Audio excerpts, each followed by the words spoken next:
Karena dalam pandangan saya, kalau misalnya Donald Trump yang akan memenangkan Pilpres ini, maka eskalasi atau intensitas Amerika Serikat membantu Israel akan sangat luar biasa.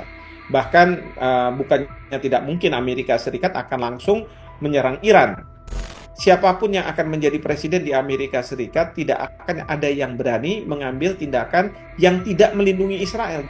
Sebenarnya yang menjadi permasalahan itu di Israel itu adalah Perdana Menteri Netanyahu. Ya, Nah, sekarang ini upaya untuk menghentikan hanya ada satu pintu, yaitu menurunkan Perdana Menteri Netanyahu menjadi Perdana Menteri. program Tribun Sound Fokus Tribuners hari ini kembali membersamai Anda bersama dengan saya Nila Irda. Tribuners, di tengah konflik Timur Tengah yang sampai saat ini belum mereda, justru pasukan Israel dan kelompok Houthi Yaman kini juga terlibat saling serang. Eskalasi perang ini ditandai dengan serangan Houthi sendiri ke wilayah Tel Aviv dan kemudian dibalas oleh Israel dengan penyerangan ke pelabuhan Hodeidah. Dengan eskalasi perang ini, Tribuners, akankah kemudian konflik Israel dan juga Houthi Yaman ini bisa berpotensi lebih panas lagi? Saya tersambung melalui sambungan Zoom dan akan berdiskusi dalam Tribun Fokus hari ini bersama dengan pakar hukum internasional ada Prof. Hikmahanto Juwana. Prof. Hikmah, apa kabar? Sehat ya Prof ya? Baik, sehat Maria. Sehat juga ya. Siap, terima kasih banyak Prof. Hikmah untuk kesempatannya berdiskusi bersama dengan saya kembali dalam Tribun Fokus. Saya ingin minta pengantar dari Prof. Hikmah melihat bagaimana kemudian eskalasi di Timur Tengah juga saat ini mulai panas dengan adanya saling serang antara Houthi Yaman yang saat ini melawan Israel, Prof. Ya, yang pasti setelah tanggal 7 Oktober tahun kemarin, kita tahu Israel terus membombardir Gaza. Ya, Hmm. dan meskipun alasannya adalah untuk mencari Hamas, petinggi-petinggi Hamas, mereka yang punya keanggotaan di Hamas, ataupun mereka yang punya solidaritas terhadap Hamas, itu dicari. Namun demikian, kita tahu dan masyarakat internasional sudah mengatakan bahwa Israel sudah tidak proporsional lagi karena bukan lagi Hamas yang dicari, tetapi sudah sampai pada titik rakyat Palestina di Gaza itu mau dihabisi. Jadi Hmm. ada anak-anak, ada orang tua, ada perempuan yang mungkin tidak berkaitan dengan Hamas, tetapi dihabisi oleh Israel. Dan ini mengarah kepada genosida.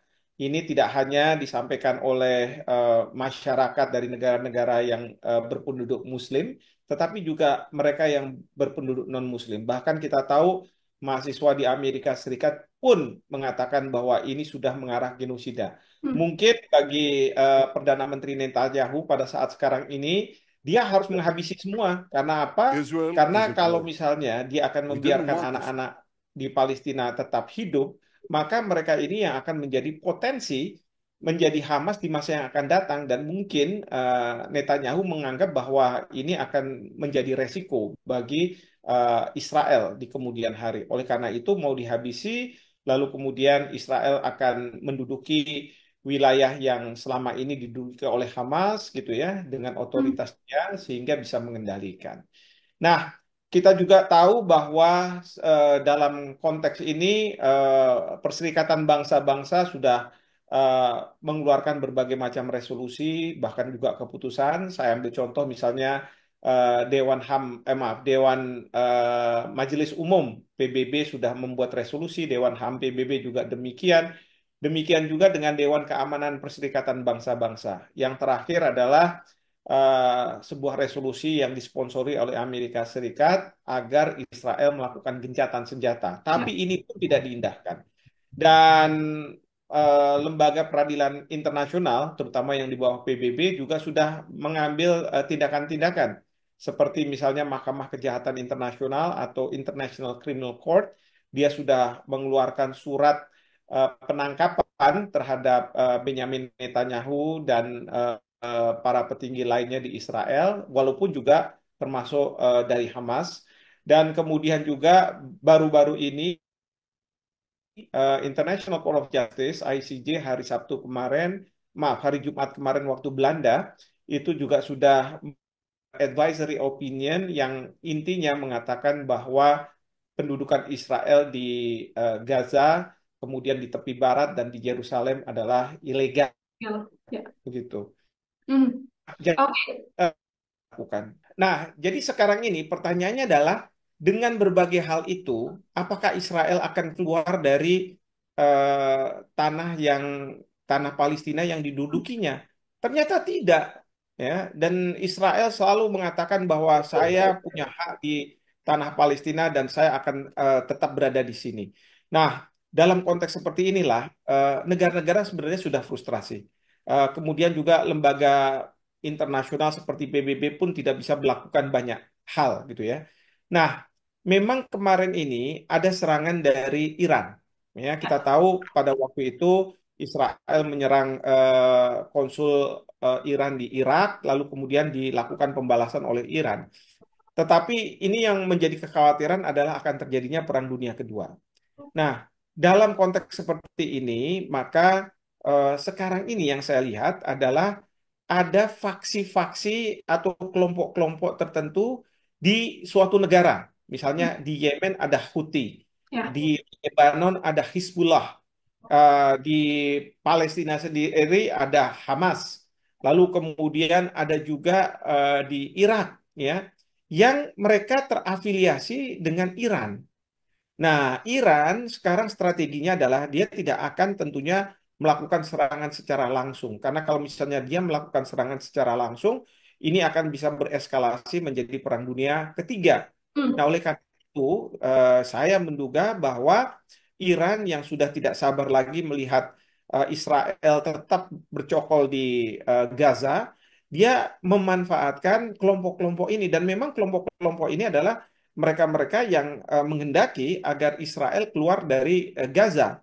Nah, oleh karena itu kelihatannya ada semacam kerjasama di Mhm. mana Iran mungkin juga memfasilitasi dengan berbagai alutsista, peralatan militer dan lain sebagainya.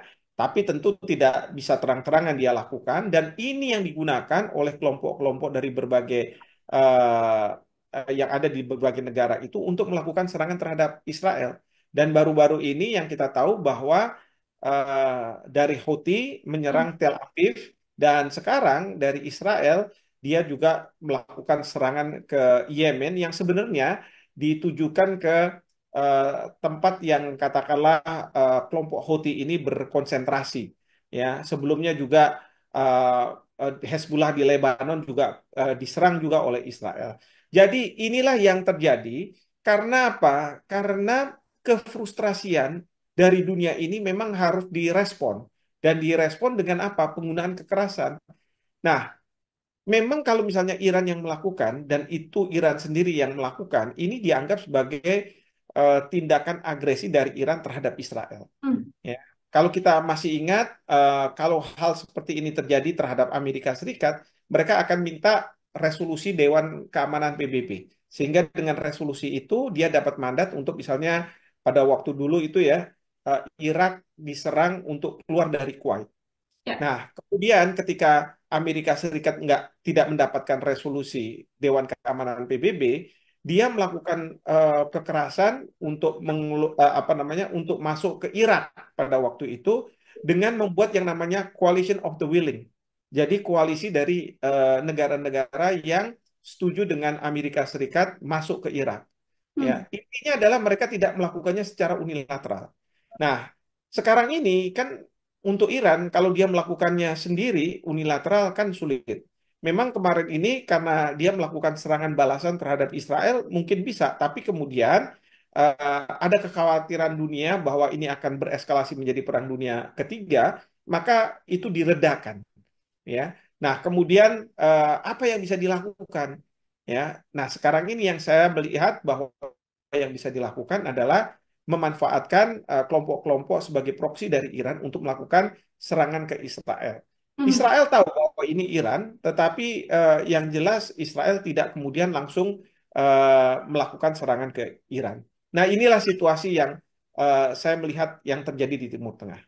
Oke, apa yang kemudian dilakukan oleh Houthi, kemudian ada bantuan juga dari kelompok Hezbollah dan sebagainya dari Irak dan juga dari Gaza sendiri. Kalau Prof. Hikmah melihat, ini kan berarti ada kelompok-kelompok yang punya kekuatan disatukan begitu, Prof, untuk kemudian bisa melawan kekuatan militer yang dimiliki oleh Israel sendiri. Apakah hal ini kemudian sebanding dengan pasokan berbagai persenjataan yang diberikan oleh Iran untuk kelompok-kelompok kecil ini, Prof. Hikmah. Ya, saya tidak tahu seberapa besar ya pasokan itu diberikan oleh Iran ya, tetapi memang pasokan itu signifikan untuk memperkuat eh, Houthi yang ada di Yemen, terus kemudian Hezbollah yang ada di Lebanon, bahkan juga Hamas yang ada di Palestina untuk melakukan serangan balik ke Israel, meskipun ya memang serangan itu mungkin tidak sebanding dengan ketika Israel melakukan serangan ke Gaza ataupun ke Houthi, kemudian juga ke Hezbollah dan lain sebagainya itu. Nah, ini memang menjadi menjadi persoalan, tetapi eh, dari kelompok ini paling tidak mereka ingin mengatakan bahwa Israel harus dilakukan serangan dengan kekuatan senjata. Yang Hmm. pada saat yang bersamaan mereka melihat bahwa negara-negara tidak tidak ada yang berani, karena negara-negara bukannya tidak berani terhadap Israel, sebenarnya yang mereka khawatirkan adalah di belakang Israel, yaitu Amerika Serikat. Karena Hmm. kalau misalnya Israel diserang, itu Amerika Serikat akan eh, turun dan kemudian akan membantu Israel dan akan melakukan perlawanan terhadap siapapun yang menyerang Israel, seperti itu. Oke, kalau saat ini Prof. Hikmah kan yang terjadi adalah bagaimana kemudian serangan balasan dilakukan Israel ini kan menyasar wilayah Yaman begitu ya, meskipun klaim dari Israel ini adalah wilayah yang diduduki atau pelabuhan Hudaidah ini diduduki oleh Houthi sendiri. Tapi sedianya kalau secara hubungan antara Israel dan juga Yaman, apakah juga punya konflik berkepanjangan yang sudah menaun terjadi, Prof? Sebenarnya memang di Yemen sendiri yang seringkali muncul masalah, karena di Hmm. Yemen ini ada kelompok, ada Houthi, ada yang kontra terhadap Houthi, Ya. yang kontra didukung oleh negara-negara Arab gitu ya, termasuk Arab Saudi di situ, sementara Houthi dia didukung oleh Iran. Nah, Hmm. jadi Yemen ini tidak merupakan katakanlah negara yang solid yang kalau misalnya diserang dia akan melakukan balasan atas nama negara. Hmm. Tetapi ini karena ada kelompok-kelompok dan Israel tahu bahwa Houthi itu ada di bagian-bagian tertentu, maka diserang di situ. Mereka yang anti terhadap Houthi di Yemen, ya tentu dia akan senang. Dia berharap bahwa akan terjadi pelemahan terhadap Houthi sehingga mereka akan bisa menggulingkan katakanlah siapapun yang berkuasa dan mengambil alih kekuasaan itu. Nah, jadi masalah di internal di Yemen sendiri yang eh, memungkinkan ketika Israel melakukan serangan itu tidak mendapatkan balasan yang setimpal dari Yemen. Hmm. Oke, karena memang di internal Yaman sendiri ada kelompok-kelompok yang juga tidak solid begitu ya, Prof. Hikmah ya, untuk kemudian bisa membalas serangan dari Israel. Oke, ini kita kalau berdiskusi bagaimana kemudian konflik yang terjadi di Timur Tengah, begitu kan juga tidak lepas dari peran Amerika Serikat di belakangnya dalam tanda kutip begitu ya, Prof. Hikmah. Dan saat ini yang kita tahu juga bahkan baru saja ini Presiden Amerika Serikat Joe Biden kan mengatakan tidak akan maju lagi dalam kontestasi Pilpres mendatang, akan melawan Donald Trump artinya. Apakah situasi ini bisa mempengaruhi eskalasi perang di Timur Tengah, Prof. Hikmah? Ya, ini semua bergantung pada Hmm? bulan November nanti siapa yang akan memenangkan Pilpres di Amerika Serikat. Ya. Karena dalam pandangan saya, kalau misalnya Donald Trump yang akan memenangkan Pilpres ini, maka eskalasi atau intensitas Amerika Serikat membantu Israel akan sangat luar biasa. Bahkan bukannya tidak mungkin Amerika Serikat akan langsung menyerang Iran. Ya, karena Hmm. mereka tahu bahwa Iran yang ada di balik Houthi, yang ada di balik Hezbollah, ada di balik Hamas. Nah, seperti itu. Itu bukannya tidak mungkin, karena kalau kita lihat karakter dari Donald Trump dan selama 4 tahun beliau pernah memimpin Amerika Serikat, memang seperti itu. Nah, ini tentu akan berbeda kalau misalnya Kamala Harris yang akan menjadi Ya. eh, presiden. Kalau nantinya Kamala Harris memang adalah calon dari Partai Demokrat.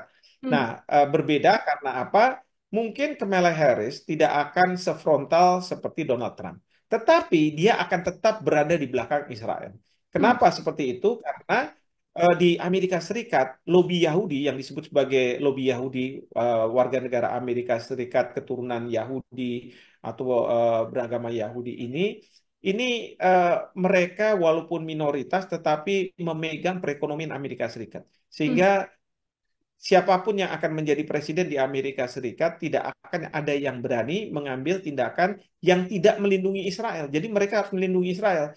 Cuman gradasinya yang berbeda. Kalau Partai Republik mungkin dia akan all out dan dia akan menggunakan use of force, kekerasan untuk menghadapi lawan-lawan dari Israel. Tetapi Hmm. berbeda dengan Demokrat, dia mungkin akan menggunakan kekerasan itu sebagai last resort atau apa namanya senjata yang paling akhir. Tetapi yang akan dia gunakan adalah mekanisme mungkin yang ada di PBB, lalu dialog dengan Perdana Menteri Netanyahu ya untuk supaya dia tidak lagi menyerang dan lain sebagainya. Itulah model yang akan dilakukan oleh Demokrat. Jadi sekali lagi ini semua bergantung siapa yang akan memenangkan kursi presiden di Amerika Serikat, apakah dari Partai Republik atau dari Partai Demokrat. Jadi kita tidak bisa menggeneralisir Amerika Serikat, tetapi Hmm. siapa yang menjadi pemegang kendali dari Amerika Serikat. Oke, Seperti itu. ada di kendali bagaimana Partai Demokrat atau Partai Republik yang nantinya calon presidennya akan terpilih begitu ya, Prof. Hikmah ya, yang juga akan mempengaruhi eskalasi di Timur Tengah, namun bukan berarti hal itu juga bisa langsung seketika menghentikan konflik yang ada di antara Israel dan juga Gaza, Prof. Hikmah. Betul sekali. Saya nggak yakin bahwa kalaupun Kamala Harris yang akan menjadi presiden di Amerika Serikat serta-merta akan berhenti serangan Israel ke Gaza. Karena kita tahu sebenarnya yang menjadi permasalahan itu di Israel itu adalah Perdana Menteri Netanyahu. Ya. Nah, sekarang ini upaya untuk menghentikan hanya ada satu pintu, yaitu menurunkan Perdana Menteri Netanyahu menjadi Perdana Menteri. Dan ini kita tahu rakyat di Israel semakin lama semakin besar jumlahnya Hmm. yang meminta agar Netanyahu turun. Bahkan oposisi dari partai yang sekarang ada di pemerintahan itu juga sudah semakin menguat untuk supaya Netanyahu diturunkan. Karena bagi rakyat kebanyakan di Israel, ya serangan yang dilakukan oleh Israel sekarang ini yang diinisiasi oleh Netanyahu ini bukannya membuat Israel lebih aman lagi, karena Mhm. bagi mereka ada kekhawatiran ya bahwa kalau mereka nanti pergi ke luar negeri dan lain sebagainya, bukannya tidak mungkin kemarahan dari masyarakat dari berbagai negara terhadap Israel akan ditimpakan kepada mereka atau kepentingan mereka. Jadi ini membuat Israel semakin tidak aman. Oleh karena itu, mereka menghendaki agar Netanyahu bisa turun dari kursi Perdana Menterinya. Hmm. Walaupun Netanyahu tentu tidak ingin dia diturunkan dan dia ingin tetap berada di kursi Perdana Menteri untuk bisa terus melakukan serangan ke Palestina dan meneruskan ya dugaan genosida yang masyarakat internasional apa curigai atau duga. Mhm. Besarkah kemudian Prof. Hikmah power dari masyarakat begitu ya atau kelompok oposisi di Israel untuk bisa menggulingkan Netanyahu atau ada juga negara yang kemudian bisa membantu untuk mendesak agar kemudian Netanyahu ini mundur dari jabatan Perdana Menteri? Kalau negara lain tidak mungkin, ya Hmm. kecuali Amerika Serikat. Tapi Amerika Ya. Serikat, saya katakan posisinya pasti akan mendukung siapapun yang ada di pemerintahan Israel. Nah, apakah rakyat Israel akan kuat? Ya, itu kan terpulang pada pemilihan umum. Kalau Ya. misalnya dilakukan pemilihan umum dalam waktu yang dekat, bukannya tidak mungkin. Kalau rakyat Israel memang melihat bahwa apa yang dilakukan oleh Netanyahu ini berdampak negatif terhadap Israel, terhadap keberadaan mereka, maka ya mereka akan memilih mungkin orang yang bukan Netanyahu seperti itu. Oke. Sebagai closing statement juga menutup diskusi kita hari ini, Prof. Sigma, ini apa jalan ideal sedianya begitu ya, Prof. ya, yang kemudian bisa menurunkan eskalasi perang di Timur Tengah ini dan juga mempercepat gencatan senjata yang sedianya berkali-kali sudah disinggung namun tidak pernah menemukan jalan tengah begitu terkait gencatan senjata di jalur Gaza ini. Ya, memang penggunaan kekerasan sebenarnya yang paling ideal ya oleh Ya. masyarakat internasional. Seandainya masyarakat internasional mampu untuk membentuk pasukan multinasional sama seperti ketika Irak masuk ke Kuwait gitu ya, Hmm. mereka membuat resolusi Dewan Keamanan yang memberikan mandat untuk pasukan multinasional melakukan tindakan memukul mundur pasukan dari Irak itu sangat ideal. Tapi menurut saya ini tidak mungkin terjadi karena apa? Amerika Serikat akan memveto apapun resolusi yang seperti ini, yang katakanlah tidak berpihak pada Israel. Nah, itu sehingga ya tidak pernah mungkin terjadi. Nah, yang kedua, yang paling ideal adalah bagaimana rakyat Israel terus diberikan informasi terkait dengan apa yang terjadi di Palestina, diberikan informasi tentang keberpihakan masyarakat internasional, warga dunia, bahwa mereka menganggap bahwa tindakan Israel ini salah, dia melakukan genosida, begitu yang kemudian rakyat Israel melalui mekanisme yang ada di dalam negeri Israel yang akan menurunkan Perdana Menteri Netanyahu. Ini yang ideal juga, begitu. Jadi ada dua hal ini, tapi sekali lagi ini tidak ada dalam kendali negara-negara, ya, Ya. karena sekali lagi kalau ke Dewan Keamanan PBB pasti diveto oleh Amerika, sementara kalau rakyat Israel ya kita harus serahkan kepada mekanisme yang ada di dalam negeri Israel untuk bagaimana caranya Netanyahu tidak berkuasa lagi, seperti itu. Oke, ada dua cara ideal yang kemudian yang paling mungkin untuk bisa dilakukan adalah bagaimana bisa menggulingkan pemerintahan Perdana Menteri Netanyahu ya, Prof. Hikmah ya, Betul. kemudian bisa mengurangi eskalasi perang atau mempercepat gencatan senjata dan menghindari kekerasan yang terjadi di jalur Gaza seperti itu. Prof. Hikmah, terima kasih banyak, luar biasa sekali diskusi kita Baik, hari ini. Semoga di lain kesempatan ada waktu kembali untuk berdiskusi. Prof. Hikmahanto, pakar hukum internasional.